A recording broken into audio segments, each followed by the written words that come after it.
Bonjour, nous sommes le jeudi 6 février 2025 et nous allons voir les dernières rumeurs concernant les GPU de AMD face au nouveau RTX 50.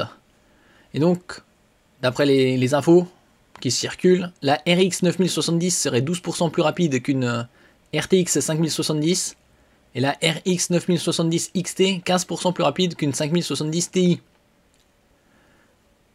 Et donc en moyenne sur 17 jeux en 4K raster, la RX 9070 serait 12% plus performante que la RTX 5070 et 15% plus rapide que la RTX 5070 Ti.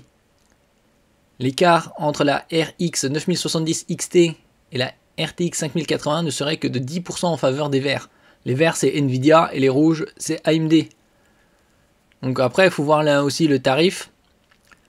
Normalement les RX 9000 devaient sortir en février et finalement on a les dates AMD Radeon RX 9070 et 9070 XT. On change les dates, la sortie 6 mars, dans un mois. D'après les informations qui circulent, concernant la configuration des cartes, on attend donc du 9070 et du 9070 XT. Pour la 9070 XT, on imagine avoir 64 CU, c'est-à-dire Computer Unit, pour 4096 SP, le tout avec 16 Go de GDDR6. Assez curieux que ce soit de la GDDR6 et pas de la 7 ou de la 6X.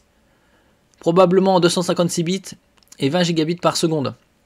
Donc il y aura une différence au niveau de la RAM, de la VRAM, avec le débit 20 gigabits par seconde alors que la GDDR7 est à 28, voire 30. Le GPU tournerait de 2,8 à 3,1 GHz selon les modèles. Bon, pour l'instant c'est des rumeurs, il faudra attendre encore quelques semaines. Les TDP attendus iront de 260 à 330 watts, toujours selon les modèles proposés. Pour la 9070, nous aurions 56 Computer Unit pour 3584 SP. Le tout aussi avec 16 Go de mémoire GDDR6, sûrement en 256 bits et en 20 gigabits par seconde. Ouais, le bus 256 bits c'est possible.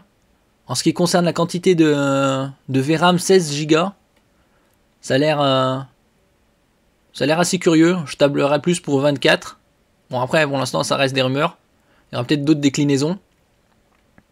Le GPU tournerait de 2,21 à 2,7 GHz selon les modèles et le TDP serait de 260 watts.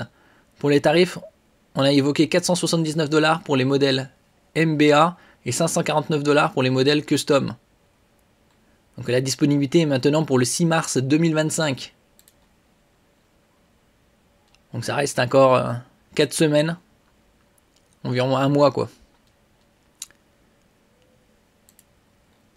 Si c'est le cas, comme c'est indiqué ici, et que le prix est moins important que chez Nvidia, ce sera un très bon rapport qualité-prix pour jouer en QHD, voire en 4K. Merci pour votre écoute et à la prochaine.